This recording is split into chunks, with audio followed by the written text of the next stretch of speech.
Hello বন্ধুরা, বেশ কয়েক মাস আগে আমি একটি রবার প্ল্যান্ট মাত্র 60 টাকা দিয়ে কিনে এনেছিলাম।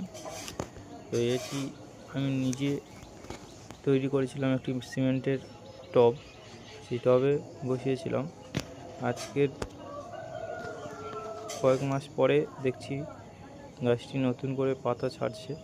ভেবেছিলাম রবার প্ল্যান্ট অনেক দিন পরে পাতা ছাড়ে, তো আমার জানা ছিল না।